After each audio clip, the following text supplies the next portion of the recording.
Hello दोस्तों, कैसे हैं आप? उम्मीद है कि आप सब बहुत ही अच्छे होंगे और अच्छे से अपना पढ़ाई लिखाई कर रहे होंगे। तो इस आज हम करने वाले हैं केमिस्ट्री के जो भी इम्पोर्टेंट ऑब्जेक्ट उसको हम आज कवर करने वाले हैं। इसमें टोटल 50 क्वेश्चन है। इससे पहले 20 क्वेश्चन हम कर चुके हैं। यदि आप नहीं देखे हैं तो इस चैनल पे अपलोड है, आप जाके देख सकते हैं। तो वीडियो को शुरू से लेकर लास्ट तक वॉच कीजिएगा, बहुत इंपॉर्टेंट क्वेश्चन है। तो एक एक क्वेश्चन को ध्यान से सुनना है, ठीक है। तो अब हम चलते हैं अपने क्वेश्चन। तो 21 नंबर का हमारा क्वेश्चन बोल रहा है कि कौन सी अभिक्रिया यहाँ पे दिया हुआ है और इसमें बोल रहा है किस प्रकार की अभिक्रिया है। यदि आप यहाँ से देखोगे CuSO4, यहाँ कॉपर किसके साथ, SO4 के साथ कौन जुड़ा हुआ है? कॉपर जुड़ा हुआ है। लेकिन जब रिएक्शन हो जाता है तो इसमें कॉपर की जगह पे कौन आ गया? जिंक आ गया। मतलब कॉपर को विस्थापित कौन कर दिया? जिंक कर दिया। क्या क्या? विस्थापित। तो विस्थापित करेगा तो हमारा कौन सा अभिक्रिया हो जाएगा? विस्थापन। ठीक है। ऑप्शन कहाँ पे है? विस्थापन। ऑप्शन ए क्या हो जाएगा आपके पास? राइट आंसर हो जाएगा। अब चलते हैं क्वेश्चन नंबर 22 की तरफ। तो क्वेश्चन नंबर 22 में बोल रहा है कि सोडियम क्लोराइड में सिल्वर नाइट्रेट जोड़ने पर क्या बनता है। तो सोडियम क्लोराइड आप लिखो पहले ए NaCl, और जोड़ना किसको है? Silver chloride. Silver chloride AgCl2। ठीक है। तो यहाँ पे देखो Na मिलेगा। देखिए Na क्या प्लस है, किसके साथ जाएगा? क्लोरीनिक के साथ, सॉरी क्लोरीनिक के साथ जाएगा। और यहाँ पे क्या बचा है? NaCl है ना, सॉरी यहाँ पे Cl है। तो Cl किसके पास जाएगा? Ag के पास। Ag के पास कौन चल जाएगा? Cl चल जाएगा। Na के पास क्या हो जाएगा? सोडियम। ओ नाइट्रेट बोल रहा है, ठीक है ठीक। तो क्या बोल रहा है? Silver nitrate. तो यहाँ पे HNO3 हो जाएगा, ठीक है। HNO3 हो जाएगा। हमको लगा सिर्फ क्लोराइड है, तो सिल्वर क्लोराइड नहीं है, सिल्वर नाइट्रेट है। तो हमारे पास आंसर क्या हो जाएगा? NaNO3 हो जाएगा और AgCl दोनों हो जाएगा। तो हम किसको टिक करेंगे? ऑप्शन सी को टिक करेंगे, ठीक है। Option C is the right answer, ठीक है। अब चलते हैं क्वेश्चन नंबर 23 की तरफ। तो क्वेश्चन नंबर 23 में यहाँ पे बोल रहा है कि जब हाइड्रोजन गैस जलती है तो उत्पाद में क्या बनता है। जब हाइड्रोजन गैस जलेगा तो उत्पाद में क्या बनेगा? उत्पाद में बन जाएगा आपके पास जल, ठीक है।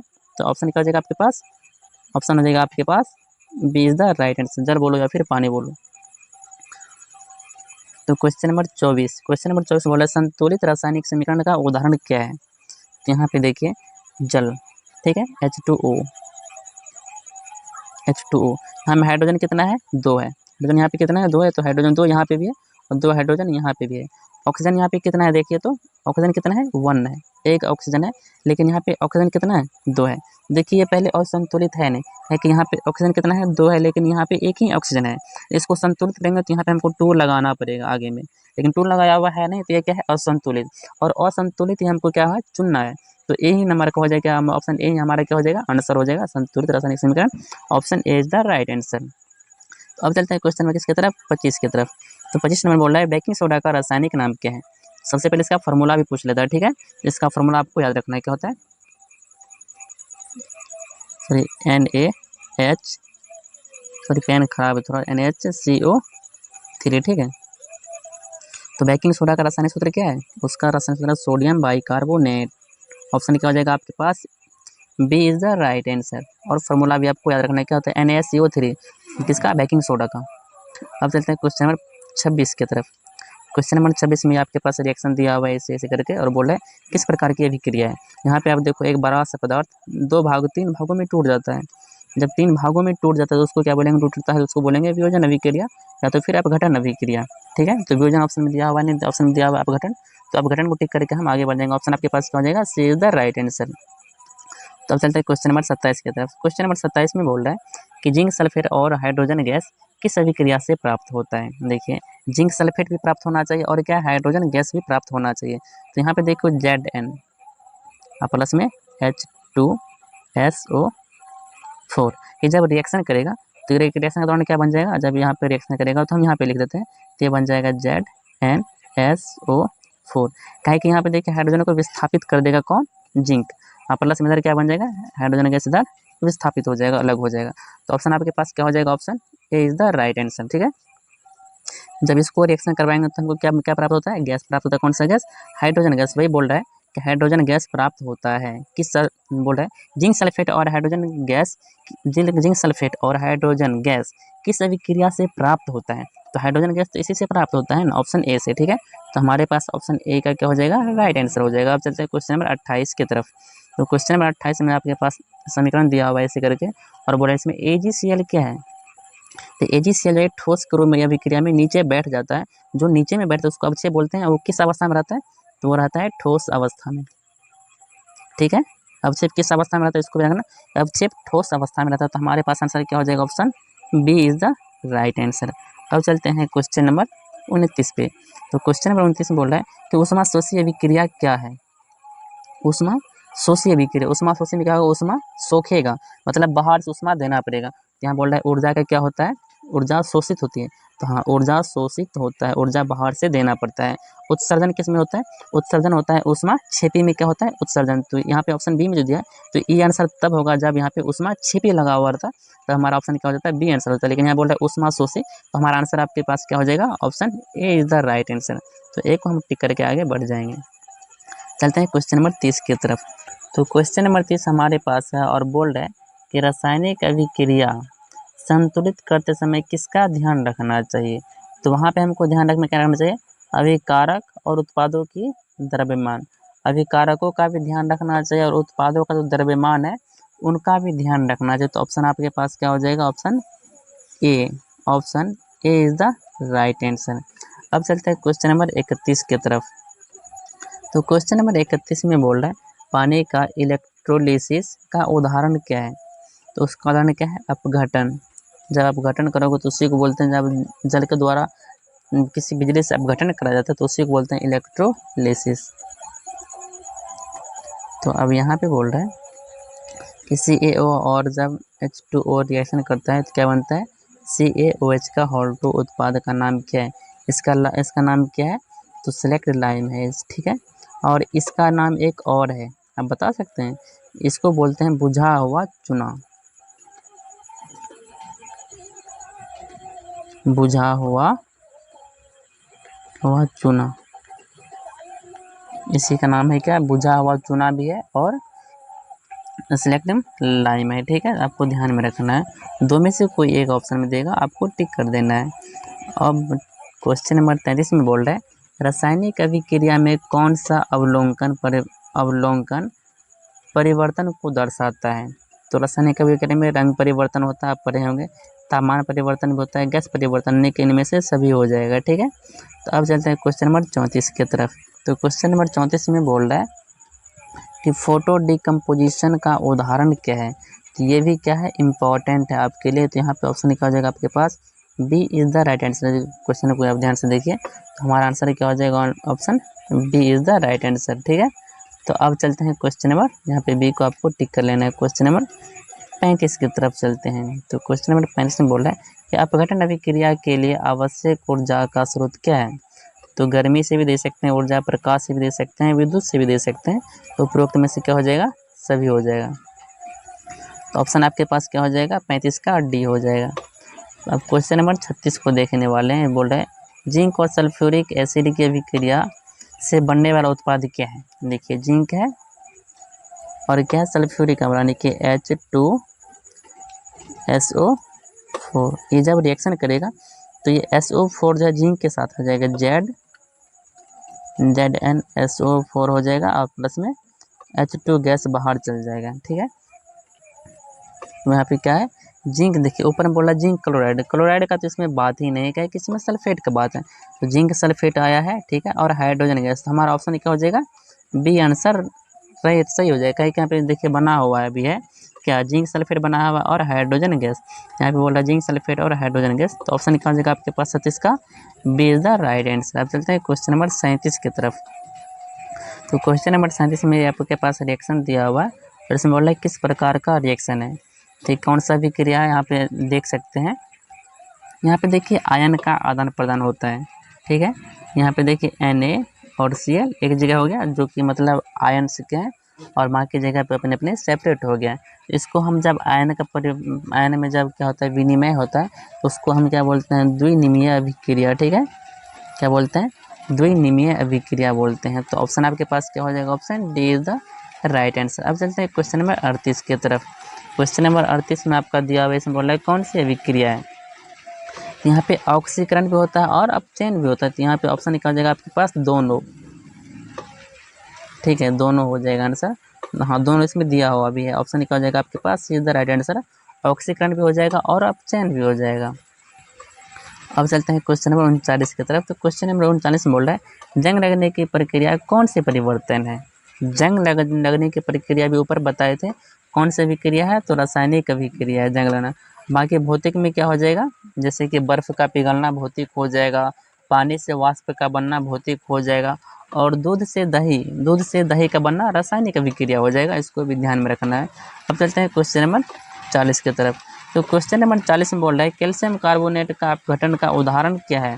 यहाँ पे अपघटन का बात कर रहा है, तो अपघटन तो वही अपघटन ही होगा, ठीक है। ऑप्शन क्या हो जाएगा आपके पास, सी इज द राइट आंसर। अब चलते हैं क्वेश्चन नंबर 41 की तरफ। तो क्वेश्चन नंबर 41 में बोल रहा है कि अभिक्रिया में जल का उपयोग क्या दर्शाता है। तो जल का उपयोग क्या दर्शाता है, तो विलयन में प्रतिक्रिया, जब विलयन में प्रतिक्रिया दर्शाता है उसको जल के द्वारा क्या कहता है, प्रदर्शित किया जाता है। तो ऑप्शन आपके पास क्या हो जाएगा, सी इज द राइट आंसर। अब चलते हैं क्वेश्चन नंबर 42 की तरफ। तो क्वेश्चन नंबर 42 में बोल रहा है लोहे पर जंग लगने की प्रक्रिया को क्या कहते हैं। लोहा पर जो जंग लगता है उसको क्या कहते हैं, ऑक्सीकरण बोलते हैं। क्या बोलते हैं उसको, ऑक्सीकरण। ऑप्शन आपके पास क्या हो जाएगा, option A is the right answer. Question ये भी क्या है, इंपॉर्टेंट, इसको भी ध्यान में रखना। अब चलते हैं क्वेश्चन नंबर 43 की तरफ। तो क्वेश्चन नंबर 43 यहाँ पे है और बोल रहे हैं कि रासायनिक अभिक्रिया में अवक्षेप का अर्थ क्या है। ऊपर बताए थे कि अवक्षेप कैसा होता है, तो अवक्षेप ठोस होता है, ठीक है। ऑप्शन क्या हो जाएगा आपके पास, B is the right answer. अब चलते हैं क्वेश्चन नंबर 44 की तरफ। इसमें बोल रहा है सोडियम और पानी की प्रतिक्रिया का उदाहरण क्या है। सोडियम क्या हो जाएगा, एन ए, और क्या हो जाएगा H2O। जब रिएक्शन यदि आप करवाएंगे तो क्या हो जाएगा, यहाँ पे देख लीजिए NaOH बन जाएगा और प्लस में क्या हो जाएगा आपके पास H2 हो जाएगा, ठीक है, हाइड्रोजन गैस। तो यह कहाँ पे है, option number B. Option number B is the right answer. B को हम टिक करके आगे बढ़ जाएंगे। अब चलते हैं क्वेश्चन नंबर 45 की तरफ। तो क्वेश्चन नंबर 45 यहाँ पे है कैल्शियम कार्बोनेट का उपयोग किया जाता है किसमें, मार्बल में। कैल्शियम कार्बोनेट का उपयोग किया जाता है कहाँ पे, तो मार्बल में। याद रखना है, क्वेश्चन ये भी क्या है, इंपॉर्टेंट है, ठीक है। अब चलते हैं क्वेश्चन नंबर 46 की तरफ। तो क्वेश्चन नंबर 46 में रिएक्शन दिया हुआ है और इसमें बोल रहा है कि ऊर्जा क्या होता है, जब कार्बन और ऑक्सीजन जुड़ता है तो कार्बन डाइऑक्साइड। याद रखना, जब कार्बन डाइऑक्साइड जब बनता है तो उसमें ऊष्मा क्या होता है, उत्पन्न होता है। सॉरी, पेन सही से लिखा नहीं रहा, इसमें क्या ऊर्जा उत्पन्न होता है। तो ऑप्शन होगा आपके पास क्या, B. Option B is the right answer. अब चलते हैं क्वेश्चन नंबर 47 की तरफ। तो क्वेश्चन नंबर 47 यहाँ पे बोल रहे हैं कि संतुलन बनाए रखने के लिए समीकरण में क्या जोड़ना पड़ता है। तो याद रखना है, क्वेश्चन ये भी क्या है, इंपॉर्टेंट है, ठीक है। इंपॉर्टेंट, इसमें ध्यान किसका रखना पड़ता है, तो गुणांक का।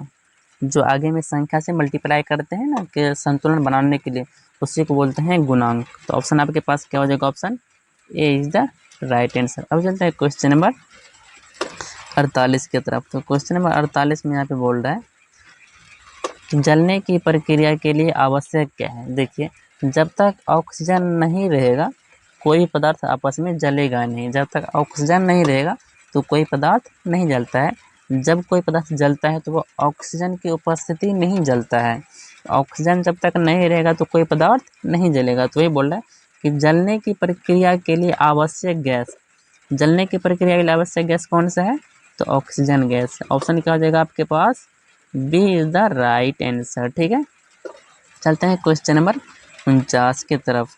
तो क्वेश्चन नंबर 49 में बोल रहा है रासायनिक समीकरण आपके पास इतना इतना दिया हुआ है, किस प्रकार की अभिक्रिया है, ठीक है। तो यदि आप यहाँ पे देखो, यहाँ पे भी क्या होता है आयनों में, यहाँ पे क्या हो रहा है देखिए पहले, यहाँ पे क्या है HCl यहाँ पे एक क्या है NaOH। तो यहाँ देखिए Na मतलब सोडियम के साथ क्या आ गया, प्लस के साथ क्या आ गया, माइनस वाला आ गया। यहाँ पे क्या बन गया, और H2O। यहाँ पे बोल रहा है विस्थापन अभिक्रिया, द्विनिमय अभिक्रिया। तो ऑप्शन क्या हो जाएगा आपके पास, option B is the right answer. क्या है कि यहाँ पे देखिए आयन आदान प्रदान हो रहा है। यहाँ देखिए Na क्या है, प्लस पॉजिटिव है, Cl क्या है, माइनस है। एक नेगेटिव एक पॉजिटिव, एक नेगेटिव एक पॉजिटिव। जो नेगेटिव था वो पॉजिटिव के पास गया, जो पॉजिटिव था वो किसके पास गया, नेगेटिव के पास गया। ठीक है, तो इसका अनुसार हमारा आंसर क्या हो जाएगा, option B is the right answer. ये क्वेश्चन 3 बार रिपीट हो चुका है। ठीक है, बस पूछने का तरीका अलग है, लेकिन क्वेश्चन वही बोले कि आयन का जब आदान प्रदान होगा, जब प्लस वाले नेगेटिव, जब नेगेटिव वाले पॉजिटिव के पास जाएगा और पॉजिटिव वाले नेगेटिव के पास जाएगा, तो इस अभिक्रिया को क्या बोलते हैं, द्विनिमेय अभिक्रिया बोलते हैं। तो ध्यान में रखना है, इसको इंपॉर्टेंट है, 3 बार रिपीट भी हो चुका है। अब चलते हैं क्वेश्चन नंबर 50 की तरफ। तो क्वेश्चन नंबर 50 देखिए इंपॉर्टेंट है, पूछा भी गया, बोल रहा है कि पानी के विभाजन में बनने वाली गैस का अनुपात क्या होता है। पानी का फॉर्मूला सबसे पहले आपको पता होना चाहिए, क्या होता है पानी का फॉर्मूला, H2O। देखिए O यहाँ पे 1 होता है, H कितना है यहाँ पे 2 है। ठीक है, अनुपात देंगे, O कितना है 1 है, तो 2 अनुपात क्या हो जाएगा आपके पास, एक ऑप्शन क्या हो जाएगा आपके पास, सी इज द राइट आंसर हो जाएगा 2 अनुपात 1। ठीक है, अब हमारा चैप्टर जो भी है यहाँ पे क्लियर होगा। आगे का चैप्टर क्या है, अम्ल भाष्म एवं छाव। ठीक है, तो यहाँ पे जो भी फर्स्ट चैप्टर से इंपॉर्टेंट क्वेश्चन था 50 क्वेश्चन हम यहाँ पे क्या कर दिए, इसको कंप्लीट कर दिए। ठीक है, और जो भी एग्जाम आएगा यहीं से आएगा, चैप्टर फर्स्ट यदि पूछेगा तो इससे बाहर नहीं जाएगा, ये मेरी गारंटी है। यदि आपको वीडियो अच्छा लगता है तो वीडियो को लाइक कर दीजिएगा, और चैनल पर यदि नए हैं तो सब्सक्राइब भी कर दीजिएगा, और दोस्तों में शेयर भी कर दीजिएगा। यदि आपको PDF चाहिए तो मेरा एक टेलीग्राम चैनल है, जो कि इस वीडियो के डिस्क्रिप्शन में इसका लिंक दिया हुआ है, वहाँ से आप टेलीग्राम ज्वाइन कीजिए और PDF आपको फ्री में मिल जाएगा, बिना पेड का है। ठीक है, फ्री में आप ले सकते हैं, वहाँ पे आंसर भी दिया हुआ है, आप वहाँ से याद कर सकते हैं। बाकी कुछ दिन में हम क्या करने वाले हैं, प्रीवियस ईयर पेपर जो भी पूछे गए उसको भी शुरू करेंगे। तो मेरे पे चैनल पर जो भी वीडियो आएगा उसका PDF आपको हमेशा फ्री में मिलता रहेगा, तो आप वहाँ जाके ज्वाइन कर लीजिए टेलीग्राम, और वहाँ पे आपको इसका PDF मिल जाया करेगा। तो वीडियो बनाने में बहुत ही मेहनत लगता है, तो वीडियो को लाइक कर दीजिएगा और दोस्तों में शेयर भी कर दीजिएगा। तो मिलते हैं अगले क्वेश्चन के साथ अगले वीडियो में, तब तक के लिए धन्यवाद।